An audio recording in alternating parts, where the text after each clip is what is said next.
Hello friends, welcome to our YouTube channel learn with NH. आज के शानदार video के अंदर हम दोस्तों राजस्थान के लोक देवता के बारे में पढ़ेंगे। ये आपका एक इम्पोर्टेंट टॉपिक है, यहाँ से काफ़ी बार एग्जाम में सवाल पूछा जाता है।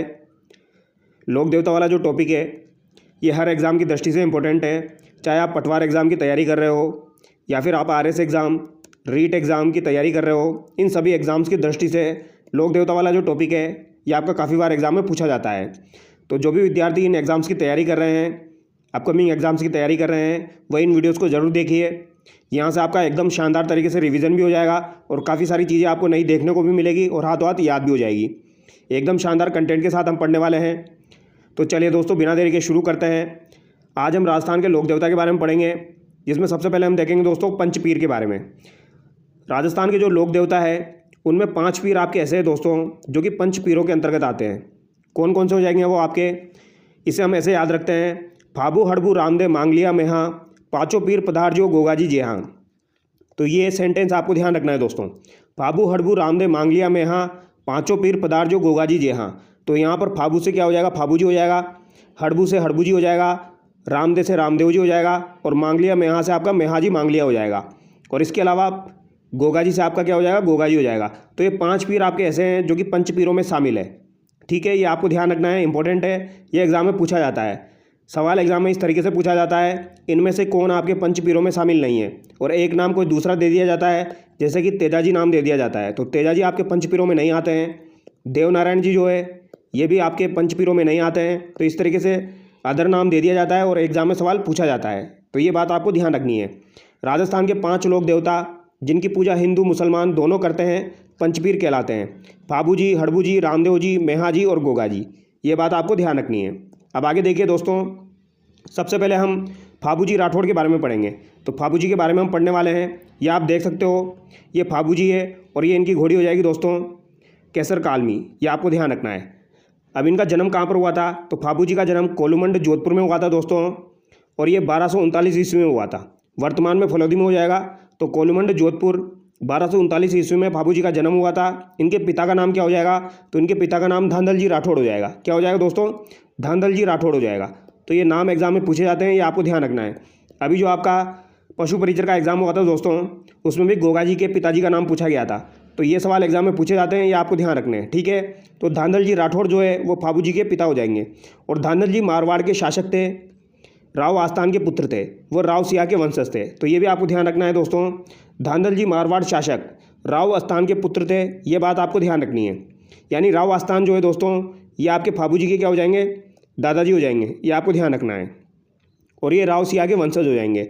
इनकी माता का नाम क्या है, तो माता का नाम कमलादे हो जाएगा। ठीक है, तो फाबू जी की माता का नाम कमलादे हो जाएगा। पिताजी का नाम धांधल जी राठौड़ हो जाएगा। जन्म इनका कोलूमंड जोधपुर में 1239 ईस्वी में हुआ था।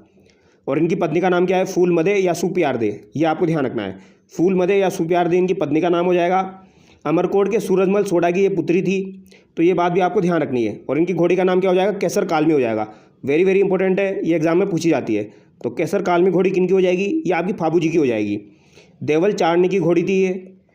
ठीक है, केसर कालमी। तो यहाँ से 5-4 चीज़ें आपको ध्यान रखनी है जो कि एग्जाम में पूछी जाती है। कोलूमंड जोधपुर आपको ध्यान रखना है। धांधल जी राठौड़ ध्यान रखना है। और धांधल जी जो थे वो मारवाड़ शासक आस्थान के पुत्र थे, ये भी आपको ध्यान रखना है। माता इनकी कमलादे हो जाएगी और पत्नी इनकी फूलमदे या सुप्यारदे हो जाएगी। ये बातें आपको ध्यान रखनी है। इनको किस नाम से जाना जाता है, दोस्तों फाबू जी जो है इनको गोरक्षक देवता, लक्ष्मण का अवतार, प्लेग रक्षक देवता, ऊँटों के देवता के रूप में पूजा जाता है। इनमें से सबसे इंपॉर्टेंट आपको ध्यान रखना है, इनको लक्ष्मण का अवतार माना जाता है। तो फाबू जी जो है इन्हें लक्ष्मण का अवतार माना जाता है। और प्लेग रक्षक देवता और ऊँटों का देवता इन्हें कहा जाता है। ये आपको ध्यान रखना है। ठीक है, तो लक्ष्मण वाला पॉइंट भी इंपॉर्टेंट है, ये भी एग्जाम में पूछ लिया जाता है। आगे देखिए दोस्तों, मारवाड़ में सर्वप्रथम ऊँट लाने का श्रेय फाबू जी को दिया जाता है।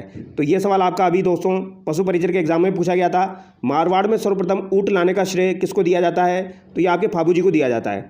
और ये वेरी वेरी इंपॉर्टेंट है, काफ़ी बार ये सवाल एग्जाम में पूछा जाता है। अगर आपसे पूछा जाए मारवाड़ में सर्वप्रथम ऊँट लाने का श्रेय किसे दिया जाता है, तो ये फाबू जी को दिया जाता है। ऊँट पालक जाति रायका रेवारी इन्हें अपना आराध्य देव मानती है।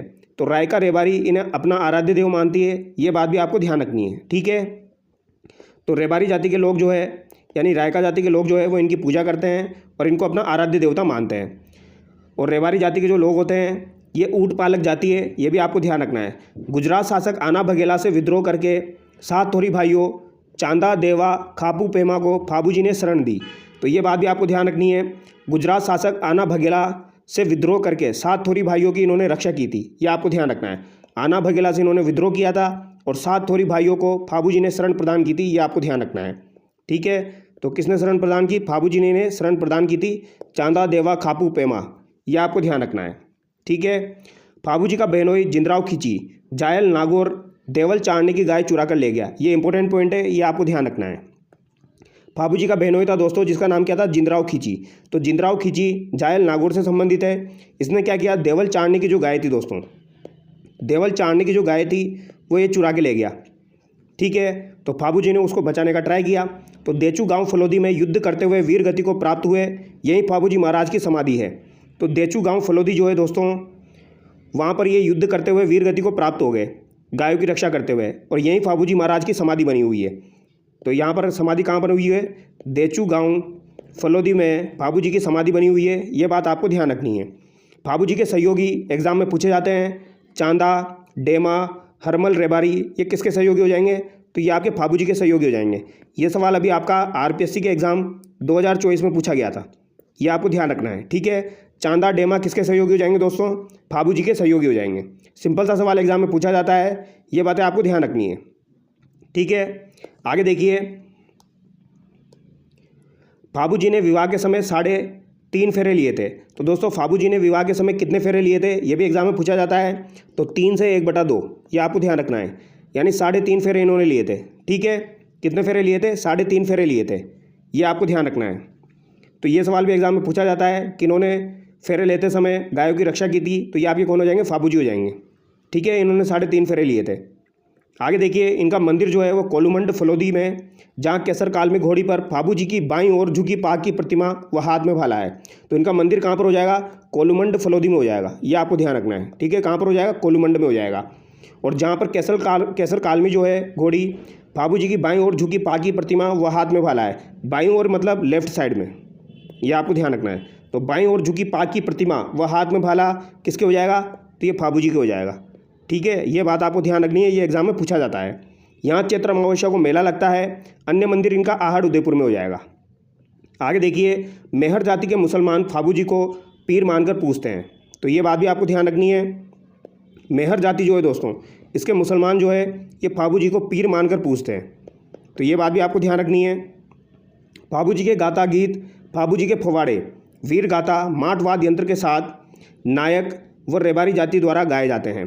तो दोस्तों फाबूजी के जो फवाड़े हैं, फाबूजी के फवाड़े ये आपके माट वाद्य यंत्र के साथ गाए जाते हैं, ये बात आपको दिमाग में बिठा लेनी है। माट वाद्य यंत्र के साथ फाबूजी के फवाड़े गाए जाते हैं। और फाबूजी की फट जो है दोस्तों, फाबूजी की फट जो है ये आपकी रावण हत्ता वाद्य यंत्र के साथ गाई जाती है। रावण हत्ता वाद्य यंत्र के साथ आपकी फाबूजी की फट गाई जाती है। ठीक है, और फट जो है ये नायक जाति के लोगों द्वारा रावण हत्ता वाद्य यंत्र के साथ बाची जाती है। तो नायक जाति का संबंध किससे हो जाएगा दोस्तों? ये आपका फाबूजी से हो जाएगा, क्योंकि नायक जाति और रेवारी जाति के द्वारा फाबूजी के फवाड़े गाए जाते हैं, और फट का जो वाचन है वो नायक जाति के लोगों द्वारा रावण हत्ता वाद्य यंत्र के साथ किया जाता है। तो ये 2 बातें आपको ध्यान रखनी है। आगे बात समझ में? तो फवाड़े याद रखने हैं आपको, माट वाद्य यंत्र, और आपको फट याद रखनी है रावण हत्ता वाद्य यंत्र। दोनों बातें अलग अलग है, ध्यान रखना है। ठीक है, एक आपके आएंगे अभी देवनारायण जी। तो देवनारायण जी जो है दोस्तों, उनकी जो फट है उसका वाचन जंतर वाद्य यंत्र के साथ किया जाता है। तो ये तीनों वाद्य यंत्र आपको ध्यान रखना है, एक तो माट हो जाएगा, एक रावण हत्ता हो जाएगा, और एक जंतर हो जाएगा। तो रावण हत्ता फाबूजी की फट का वाचन करते समय बजाया जाता है, जबकि माट वाद्य यंत्र जो है वो फाबूजी के फवाड़े गाते समय बजाया जाता है। फवाड़े का मतलब वीर गाथा हो जाती है दोस्तों।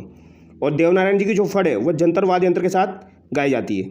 अब इनकी प्रमुख रचनाएं दोस्तों इनसे संबंधित वो हम देख लेते हैं। जैसे कि आप देख सकते हो फाबू प्रकाश, ये काफ़ी बार एग्जाम में पूछी जाती है। फाबू प्रकाश महाकाव्य है, ये किसके द्वारा लिखा गया है?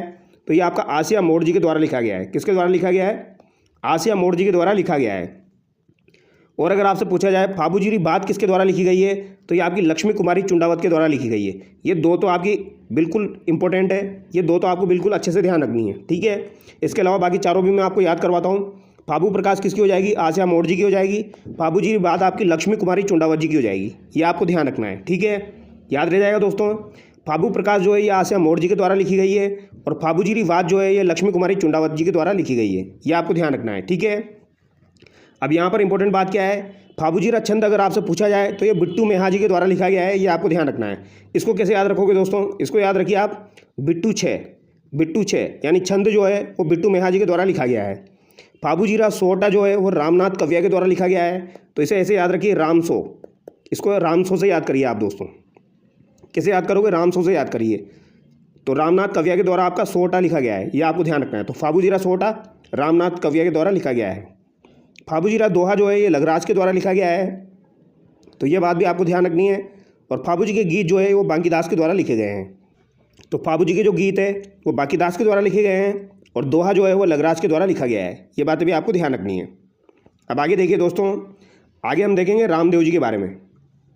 ठीक है, रामदेव जी भी आपके पंचपीरों में शामिल है। रामदेव जी का जन्म कहाँ पर हुआ था, तो इनका जन्म उडू काश्मीर बाड़मेर में हुआ था, यह आपको ध्यान रखना है। और कब हुआ था, तो भाद्रपद शुक्ल पक्ष की द्वितीया बाबेरी बीज दूज को इनका जन्म हुआ था, यह आपको ध्यान रखना है। ठीक है, तो भाद्रपद की शुक्ल पक्ष की जो द्वितीया है दोस्तों, शुक्ल पक्ष की द्वितीया भाद्रपद महीने की बाबेरी बीज कहा जाता है उसे। उस दिन रामदेव जी तंवर का जन्म हुआ था, ये बात आपको ध्यान रखनी है। और कहाँ पर हुआ था, उडू काश्मीर बाड़मेर में हुआ था, तो याद रह जाएगा। फाबू जी का कोलमंड जोधपुर में हुआ था, रामदेव जी का उडू काश्मीर बाड़मेर में हुआ था। कब हुआ था, भाद्रपद शुक्ल पक्ष की द्वितीया को। ये भी एग्जाम में पूछ लिया जाता है, ये आपको ध्यान रखना है। इनके पिताजी कौन हो जाएंगे दोस्तों, अजमल जी तंवर हो जाएंगे, माता इनकी मैणादेव हो जाएगी और पत्नी इनकी नेतलदेव हो जाएगी, तो ये बात भी आपको ध्यान रखनी है। पिता इनके अजमल जी तंवर हो जाएंगे, माता इनकी मैणादेव हो जाएगी, पत्नी इनकी नेतलदेव हो जाएगी। इन तीनों को आप कैसे याद करोगे दोस्तों, तो ये एक सेंटेंस आप याद कर लीजिए, इंपॉर्टेंट है। यहाँ से आप इन तीनों नामों को याद कर सकते हो। घनी घनी ओ खम्मा, अजमल जीरा कंवरा, ओ मैणादेरो लाल, नेतलदेरा भरतार। इसको आप याद कर लीजिए, आपको तीनों नाम याद हो जाएंगे दोस्तों। ठीक है, घनी घनी ओ खम्मा, अजमल जीरा कंवरा, तो अजमल जी से इनके पिताजी का नाम हो जाएगा। वो मैणादेरो लाल, मैणादे इनकी माता का नाम हो जाएगा। नेतलदेरा भरतार, तो नेतलदे जो है दोस्तों ये इनकी पत्नी का नाम हो जाएगा, ये आपको ध्यान रखना है। ठीक है, तो ये सेंटेंस आपको याद करना है, घनी घनी ओ खम्मा, अजमल जीरा कंवरा, ओ मैणादेरो लाल, नेतलदेरा भरतार। तो ये तीनों नाम आपको याद हो जाएंगे। ठीक है, और ये एग्जाम में पूछा जाता है दोस्तों। और नेतलदे जो थी ये अमरकोट के दले सिंह सोडा की अपंग पुत्री थी, ये भी आपको ध्यान रखना है। ठीक है, दले सिंह सोडा की अपंग पुत्री थी। और इनके गुरु का नाम क्या हो जाएगा दोस्तों, इनके गुरु का नाम हो जाएगा बालीनाथ जी।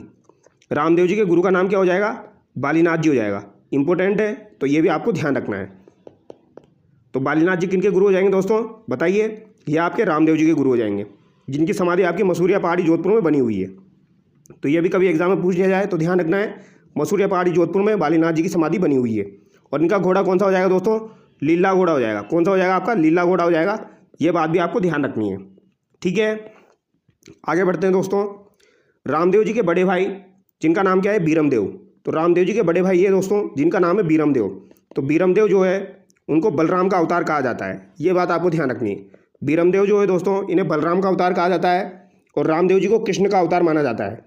और रामदेव जी जो हो जाएंगे आपके कृष्ण जी के अवतार हो जाएंगे, ये बात आपको ध्यान रखनी है। जबकि फाबू जी किनके अवतार थे, फाबू जी आपके लक्ष्मण जी के अवतार थे। ठीक है, तो ये भी एग्जाम में पूछा जाता है कि रामदेव जी आपके किसके अवतार हो जाएंगे, तो कृष्ण जी के अवतार हो जाएंगे। और इनके बड़े भाई जो थे जिनका नाम था बीरमदेव, उनको बलराम का अवतार कहा जाता था।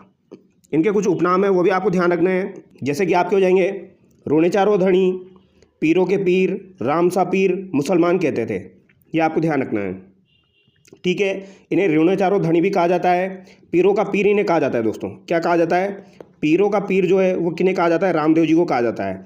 इसके अलावा राम सा पीर इनको कहा जाता है। और राम सा पीर इन्हें कौन कहते थे दोस्तों, मुसलमान कहते थे, ये भी आपको ध्यान रखना है। ठीक है, तो इनकी पूजा मुसलमान भी करते थे। रामदेव जी ने बाल्यकाल में ही मल्लीनाथ जी से पोखरण प्राप्त करके भैरव राक्षस का वध कर पोखरण पुनः बसाया, ये आपको ध्यान रखना है। तो रामदेव जी ने बाल्यकाल में ही मल्लीनाथ जी से पोखरण प्राप्त कर भैरव राक्षस का वध किया और पोखरण पुनः बसाया, और पोखरण अपनी भतीजी को दहेज में दे दिया। तो ये बात आपको ध्यान रखनी है।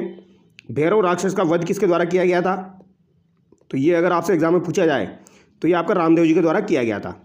ठीक है, और बाल्यकाल में मल्लीनाथ जी ने पोखरण प्रदान किया था, ये बात भी आपको ध्यान रखनी है। और इन्होंने पोखरण किसको दे दिया, अपनी भतीजी को दे दिया। मक्का के 5 पीरों ने रामदेव जी के चमत्कारों को देखकर पीरों का पीर कहा। तो मुसलमान इन्हें पीरों का पीर या राम सा पीर कहते थे, ये बात आपको ध्यान रखनी है। मक्का के जो 5 पीरों ने रामदेव जी के चमत्कारों को देखकर इन्हें पीरों का पीर कहा, ये बात आपको ध्यान रखनी है। इन्होंने चमत्कार दिखाए उनको, तो उन्होंने इनको पीरों का पीर कहा। आगे देखिए, भाद्रपद शुक्ल एकादशी को राम सरोवर झील के किनारे रामदेवरा में 1458 ईस्वी विक्रम संवत 1515 ईस्वी में रामदेव जी ने जीवित समाधि ले ली। तो रामदेव जी ने जीवित समाधि ली थी आपकी कहाँ पर? रामदेवरा में। तो रामदेवरा आपका जैसलमेर में हो जाएगा, वहाँ पर इन्होंने जीवित समाधि ली थी। और कब ली थी? भाद्रपद शुक्ल एकादशी को। और इनका जन्म कब हुआ था? भाद्रपद शुक्ल पक्ष की द्वितीया बाबेरी बीज को इनका जन्म हुआ था दोस्तों, ये आपको ध्यान रखना है। तो राम सरोवर झील के किनारे भाद्रपद शुक्ल एकादशी को 1458 ईस्वी को इन्होंने क्या किया? जीवित समाधि ले ली। ये बात आपको ध्यान रखनी है। और इनसे एक दिन पूर्व इनकी धर्म बहन डालीबाई मेघवाल ने जीवित समाधि ली थी, ये भी आपको ध्यान रखना है। तो इनकी धर्म बहन हो जाएगी दोस्तों डालीबाई। उन्होंने क्या है? इनसे एक दिन पहले जीवित समाधि ली थी। यानी इन्होंने कब ली? एकादशी को। तो उन्होंने 10वीं को ले ली, ये बात आपको ध्यान रखनी है। आगे देखिए, कामड़िया पंथ। कामड़िया पंथ का संबंध किससे हो जाएगा? रामदेव जी से हो जाएगा। रामदेव जी ने भेदभाव मिटाने के लिए यह पंथ चलाया था। तो भेदभाव को समाप्त करने के लिए इन्होंने यह पंथ चलाया था आपका कामड़िया पंथ। रामदेव जी के मेलों में कामड़ जाति की महिलाएं 13 थाली नृत्य करती है। तो 13 थाली नृत्य जो है दोस्तों, वो रामदेव जी की स्मृति में कामड़ जाति की महिलाओं के द्वारा किया जाता है, ये बात आपको ध्यान रखनी है। और कामड़ जाति की महिलाएं 13 मंजीरें बांधकर ये नृत्य करती है, ये भी आपको ध्यान रखना है। ये चीज़ें हम नृत्य के वाले टॉपिक में पढ़ चुके हैं, तो जिन्होंने वो वीडियो नहीं देखा है वो भी एक बार देख लें। तो कामड़ जाति की महिलाएं 13 थाली नृत्य करती है, ये बात आपको ध्यान रखनी है। अब आगे देखिए दोस्तों, इनका मंदिर कहाँ पर हो जाएगा? तो रूनेचा रामदेवरा जैसलमेर में हो जाएगा, ये बात आपको ध्यान रखनी है। मंदिर पर 5 रंगों की पचरंगी ध्वजा नेजा कहलाती है। तो दोस्तों रामदेव जी जो है, इनकी जो ध्वजा है ये क्या कहलाती है? ये आपकी नेजा कहलाती है, ये आपको ध्यान रखना है। और एक कैसी ध्वजा है दोस्तों? तो 5 रंगों की ये पचरंगी ध्वजा है, ये बात आपको ध्यान रखनी है। रेड, सफ़ेद, ये आपका पीला हो जाएगा, हरा हो जाएगा, ये आपको ध्यान रखना है, ठीक है। रामदेव जी का मंदिर देवरा कहलाता है। मंदिर में चरण चिन्ह स्थापित किए जाते हैं जिन्हें पगले कहा जाता है। तो ये पगले भी आपको ध्यान रखना है, पगले इनके चरण चिन्ह कहलाते हैं, ठीक है। नेजा इनकी ध्वजा हो जाएगी, पचरंगी पताका हो जाएगी। आगे देखिए, इनका मेला भाद्रपद शुक्ल द्वितीया से एकादशी तक चलता है। तो भाद्रपद शुक्ल द्वितीया से इनका मेला एकादशी तक चलता है, ये बात आपको ध्यान रखनी है। भाद्रपद शुक्ल द्वितीया को तो इनका जन्म हुआ था और एकादशी को इन्होंने समाधि ली थी। तो मेला इनका भाद्रपद शुक्ल द्वितीया से एकादशी तक चलता है। राजस्थान में सांप्रदायिक सद्भाव का सबसे बड़ा मेला जो है वो आपका कौन सा हो जाएगा? तो सांप्रदायिक सद्भाव का सबसे बड़ा मेला आपका रामदेव जी का मेला हो जाएगा, ये बात आपको ध्यान रखनी है। हिंदू मुस्लिम बड़ी मात्रा में आते हैं, तो ये सवाल भी एग्जाम में पूछा जाता है, ये आपको ध्यान रखना है, ठीक है। यहाँ पर सबसे इंपॉर्टेंट बात है दोस्तों सांप्रदायिक सद्भाव, ये एग्जाम में पूछा जाता है। सांप्रदायिक सद्भाव के जो लोक देवता है वो किन्हें माना जाता है? तो ये आपके रामदेव जी को माना जाता है, ये आपको ध्यान रखना है, ये सवाल एग्जाम में पूछा जाता है। इनका जो रात्रि जागरण होता है उसे जम्मा कहा जाता है, तो ये जम्मा भी आपको ध्यान रखना है। इनका जो रात्रि जागरण होता है उसे जम्मा कहा जाता है। और इनके जो मेघवाल जाति के भगत होते हैं उन्हें रिखिया कहा जाता है। तो इनके मेघवाल जाति के जो भगत होते हैं उन्हें रिखिया कहा जाता है, ये भी आपको ध्यान रखना है, ठीक है। तो इनके मेघवाल जाति के जो भक्त हैं उनको रिखिया कहा जाएगा, रात्रि जागरण को जम्मा कहा जाएगा, और इनके चरण चिन्ह पगले हो जाएंगे, ये बात आपको ध्यान रखनी है। और उनकी पताका नेजा हो जाएगी, ठीक है। और चमत्कारों को क्या कहते हैं? पर्चा कहते हैं। तो इन्होंने जो चमत्कार दिखाया उनको क्या कहेंगे? पर्चा कहेंगे, ये बात आपको ध्यान रखनी है, ठीक है। आगे देखिए दोस्तों, भक्तों द्वारा गाए जाने वाले भजन क्या कहलाते हैं? तो ये ब्यावले कहलाते हैं। तो भक्तों के द्वारा जो भजन गाए जाते हैं उन्हें क्या कहा जाता है?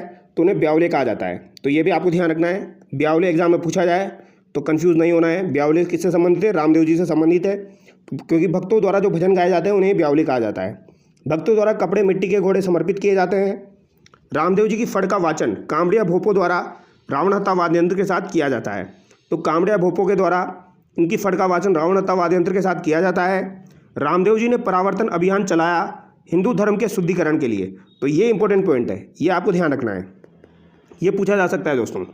रामदेव जी ने परावर्तन अभियान चलाया था, तो ये किसने चलाया था? ये पूछा जा सकता है। परावर्तन अभियान किसके द्वारा चलाया गया था? तो ये रामदेव जी के द्वारा चलाया गया था, ये बात आपको ध्यान रखनी है, ठीक है। और ये किस लिए चलाया था? तो हिंदू धर्म के शुद्धिकरण के लिए। तो ये भी एग्जाम में पूछा जाए तो ध्यान रखना है, शुद्धिकरण के लिए आपका अभियान किसने चलाया था? तो ये रामदेव जी ने चलाया था, ठीक है। इंपॉर्टेंट पॉइंट है, ध्यान रखना है, पूछा जा सकता है। रामदेव जी की एकमात्र ऐसे लोक देवता है जो कवि भी है और आपके लोक देवता भी है। तो रामदेव जी एकमात्र ऐसे लोक देवता है जो आपके कवि भी हो जाएंगे और लोक देवता भी हो जाएंगे। यानी कि इन्होंने 24 वाणिया ग्रंथ लिखा है, ये आपको ध्यान रखना है। 24 वाणिया नामक ग्रंथ किसके द्वारा लिखा गया है?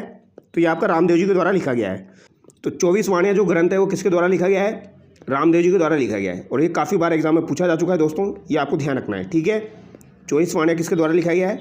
रामदेव जी के द्वारा लिखा गया है। आगे देखिए इनके अन्य मंदिर हो जाएंगे दोस्तों। उडू काश्मीर बाड़मेर में इनका मंदिर हो जाएगा, जैसलमेर के पीले पत्थरों से बना है। तो जैसलमेर के पीले पत्थरों से आपका उडू काश्मीर बाड़मेर का मंदिर बना हुआ है। इसके अलावा मसूरिया पहाड़ी जोधपुर में हो जाएगा, सूरताखेड़ा चित्तौड़गढ़ में हो जाएगा, बिराटिया ब्यावर में हो जाएगा, और राजस्थान का छोटा रामदेवरा खुंडियास अजमेर को कहा जाता है। वेरी वेरी इंपॉर्टेंट है, ये सवाल काफ़ी बार एग्जाम में पूछा जा चुका है और फिर से पूछा जाएगा। राजस्थान का छोटा रामदेवरा किसे कहा जाता है? तो खुंडियास अजमेर को कहा जाता है। ये बात आपको दिमाग में बिठा लेनी है, इंपॉर्टेंट है, ठीक है। खुंडियास अजमेर आपको ध्यान रखना है। और छोटा रामदेवरा एक आपका गुजरात में भी हो जाएगा, लेकिन आपको राजस्थान का छोटा रामदेवरा किसे कहा जाता है? तो खुंडियास अजमेर को कहा जाता है। याद रह जाएगा दोस्तों, खुंडियास अजमेर, ये आपको ध्यान रखना है। आगे देखिए गोगाजी चौहान। अब गोगाजी चौहान आपके इंपॉर्टेंट है दोस्तों, ये भी काफ़ी बार एग्जाम में पूछे जाते हैं। गोगाजी जो है दोस्तों, इनका जन्म कहाँ पर हुआ था? तो इनका जन्म ददरेवा चुरू में हुआ था। कब हुआ था? 1003 विक्रम संवत को हुआ था। तो सन तो नहीं पूछा जाएगा, ददरेवा चुरू आपको ध्यान रखना है, ठीक है। गोगाजी का जन्म जो है ये कहाँ पर हुआ था? ददरेवा चुरू में हुआ था। और इनके पिता जेवर सिंह हो जाएंगे, जो कि अभी आपका पशु परिचर के एग्जाम में पूछा गया था। और ये सवाल आपके आरएस के एग्जाम में पूछा जा सकता है दोस्तों, और ये सवाल आपके पटवार वीडियो के एग्जाम में पूछा जा सकता है। तो ये सारे सवाल आपको ध्यान रखने हैं, ठीक है। तो इनके पिता जेवर सिंह हो जाएंगे, माता इनकी भाछल देवी हो जाएगी, गुरु इनके गोरखनाथ जी हो जाएंगे, ये आपको ध्यान रखना है, ठीक है। गुरु इनके गोरखनाथ जी हो जाएंगे। और रामदेव जी के गुरु कौन थे दोस्तों? बालीनाथ जी थे, ये आपको ध्यान रखना है। पत्नी इनकी केलमदे हो जाएगी, कोलुमंडी की राजकुमारी, ये आपको ध्यान रखना है। तो पिता इनके जेवर सिंह है, माता इनकी भाछल देवी है, गुरु इनके गोरखनाथ जी हो जाएंगे। गोगा जी के गुरु कौन हो जाएंगे? गोरखनाथ जी हो जाएंगे, ठीक है। इन्हें आप ऐसे याद रख सकते हो, गोगा जी, तो यहाँ से निकाल लेना आपको गोरखनाथ, ठीक है। पत्नी इनकी केलमदे हो जाएगी, कोलुमंड की राजकुमारी थी, तो ये आपको ध्यान रखना है। तो इनकी पत्नी का नाम क्या हो जाएगा? केलमदे हो जाएगा, याद रह जाएगा। जेवर सिंह, भाछल देवी, गोरखनाथ जी और केलमदे, ठीक है। आगे देखिए दोस्तों, विवाह से पहले केलमदे को सांप ने डस लिया, तो गोगा जी ने क्रोधित होकर सांपों को मारना शुरू कर दिया। तब नाग देवता प्रकट हुए और केलमदे का जहर निकाला और गोगा जी को नागों के देवता होने का वरदान दिया। तो ये बात आपको ध्यान रखनी है दोस्तों, ठीक है। तो नागों के देवता के रूप में किनकी पूजा की जाती है? तो ये आपके गोगा जी की पूजा की जाती है, ठीक है। ये इंपॉर्टेंट है, ये सवाल एग्जाम में पूछा जाता है। आगे देखिए, गोगा जी के मौसेरे भाई अर्जन व सुरजन ने जमीन बंटवारे के विवाद को लेकर सारी गायें महमूद गजनवी को दे दी। तो ये इंपॉर्टेंट पॉइंट है। अर्जन सुरजन जो है वो इनके मौसेरे भाई थे दोस्तों।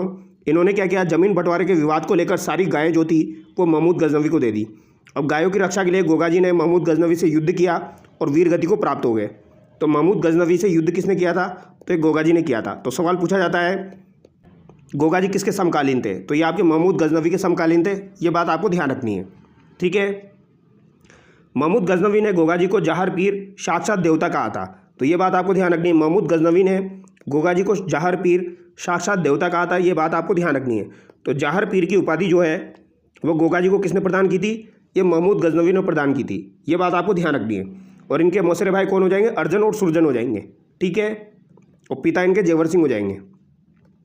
युद्ध करते हुए गोगा जी का सिर ददरेवा में पड़ा और वो आपका सिसमेड़ी कहलाता है। और धड़ जो शरीर है वो आपका गोगामेड़ी हनुमानगढ़ में पड़ा, जिसे धुरमेड़ी कहा जाता है। तो एक तो आपकी शीशमेड़ी हो जाएगी दोस्तों, एक तो आपकी क्या हो जाएगी? शीशमेड़ी हो जाएगी। तो शीशमेड़ी जो है वो तो आपका ददरेवा हो जाएगा, ये बात आपको ध्यान रखनी है। और इसके अलावा धुरमेड़ी जो है ये आपकी कहाँ पर हो जाएगी? ये आपकी गोगामेड़ी में हो जाएगी, ये आपको ध्यान रखना है, ठीक है। कभी कभी इस तरीके से भी सवाल पूछ लिया जाता है। तो गोगा जी का सिर कहाँ गिरा? ददरेवा चुरू में गिरा, तो उसे शीशमेड़ी कहेंगे। और गोगामेड़ी को क्या कहेंगे? धुरमेड़ी कहेंगे, क्योंकि यहाँ पर धड़ गिरा था, ये बात आपको ध्यान रखनी है, ठीक है। आगे देखिए दोस्तों, इनके कुछ उपनाम है वो भी हम देख लेते हैं। मुसलमान गोगा जी को गोगा पीर व हिंदू नागराज कहते हैं, ये बात आपको ध्यान रखनी है। इन्हें गोगा बापा भी कहा जाता है। गोगा जी के बेटे केसरिया कुंवर जी के थान पर सफ़ेद ध्वजा चढ़ाई जाती है। तो केसरिया कुंवर जी जो है दोस्तों वह इनके बेटे हो जाएंगे, ये बात आपको ध्यान रखनी है। केसरिया कुंवर जी के थान पर सफ़ेद ध्वजा चढ़ाई जाती है। तो ये एक बार एग्जाम में पूछा गया था, ये आपको ध्यान रखनी है। केसरिया कुंवर जी जो है वो इनकी जो थान है उस पर सफ़ेद ध्वजा चढ़ाई जाती है, ये बात आपको ध्यान रखनी है। गोगा जी के थान खेजड़ी वृक्ष के नीचे होते हैं, जहाँ मूर्ति स्वरूप एक पत्थर पर सर्प की आकृति होती है।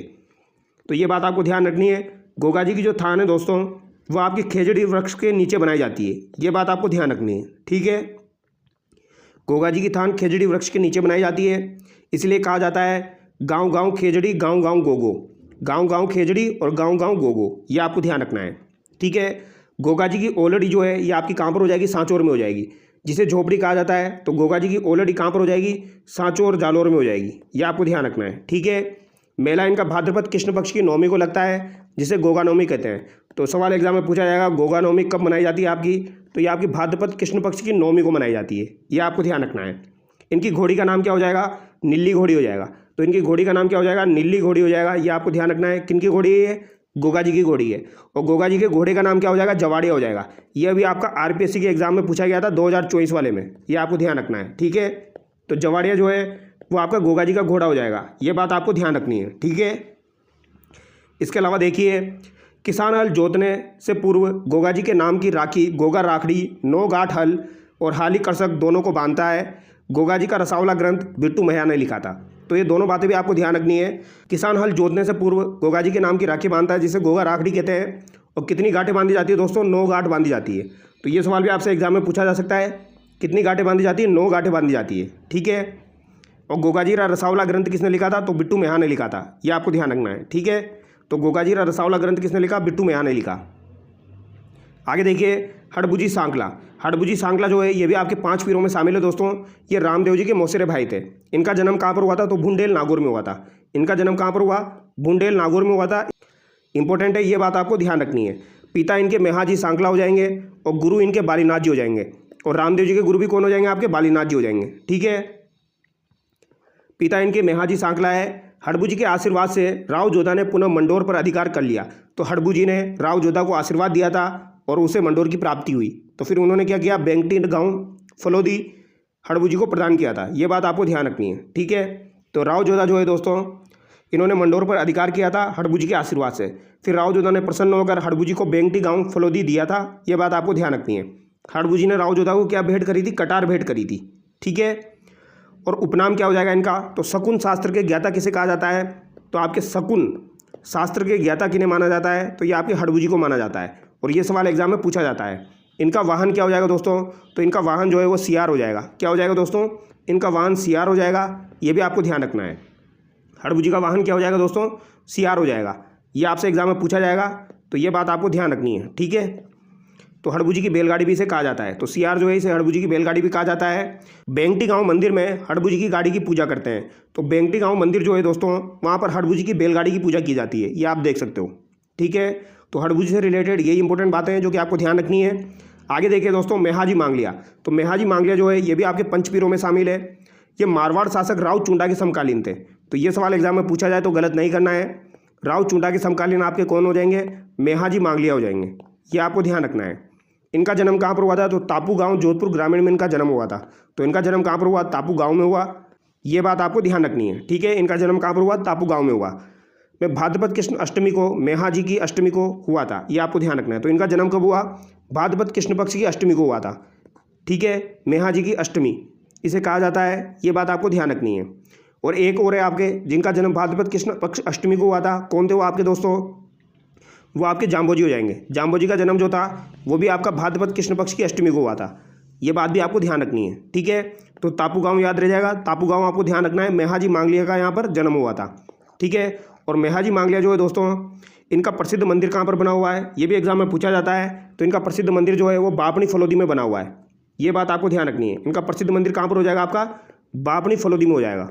इसको कैसे याद रख सकते हो आप दोस्तों, इसको ऐसे याद रखिए, मेहाजी सबके बाप थे। तो इस तरीके से याद कर लीजिए, बापनी, ठीक है। इनके घोड़े का नाम क्या हो जाएगा, किरण काबरा हो जाएगा। तो मेहाजी मांगलिया जो है, इनके घोड़े का नाम क्या हो जाएगा, किरण काबरा हो जाएगा। ये आपको ध्यान रखना है, ठीक है। किरण काबरा किनका घोड़ा हो जाएगा, मेहाजी मांगलिया का घोड़ा हो जाएगा। मेहाजी अपनी धर्म बहन पाना गुजरी की गायों की रक्षा करते हुए वीर गति को प्राप्त हुए। तो इन्होंने अपनी धर्म बहन पाना गुजरी की गायों की रक्षा की थी। ये बात आपको ध्यान रखनी है। और इनके पुजारी जो होते हैं दोस्तों, उनके वंश में वृद्धि नहीं होती है। तो ये भी आपको ध्यान रखना है। इनके जो पुजारी होते हैं, जो इनकी पूजा करते हैं, उनके वंश में वृद्धि नहीं होती है। ये सवाल भी एग्जाम में पूछा जाता है। तो ये भी आपको ध्यान रखना है। कौन से लोक देवता ऐसे हैं दोस्तों जिनके जो पुजारी होते हैं उनके वंश में वृद्धि नहीं होती है, तो ये आपके मेहाजी मांगलिया हो जाएंगे। बापनी जोधपुर आपको ध्यान रखना है, किरण काबरा ध्यान रखना है। इसके अलावा आपको क्या ध्यान रखना है दोस्तों, मेहाजी मांगलिया जो है इनका जन्म कहाँ पर हुआ था, तो तापू गांव जोधपुर ग्रामीण में इनका जन्म हुआ था। ये बात आपको ध्यान रखनी है, ठीक है। और राव चुंडा के समकालीन थे। तो दोस्तों आज की वीडियो में हम यहीं तक ही पढ़ेंगे और कल के वीडियो में हम तेजाजी से कंटिन्यू करेंगे। तो आज हमने 5 पीरों के बारे में पढ़ लिया है। और कल के वीडियो में दोस्तों हम तेजाजी से कंटिन्यू करेंगे। ठीक है, अगर आपको वीडियो अच्छा लगा है दोस्तों तो वीडियो को लाइक कीजिए, चैनल को सब्सक्राइब कीजिए। Thank you so much.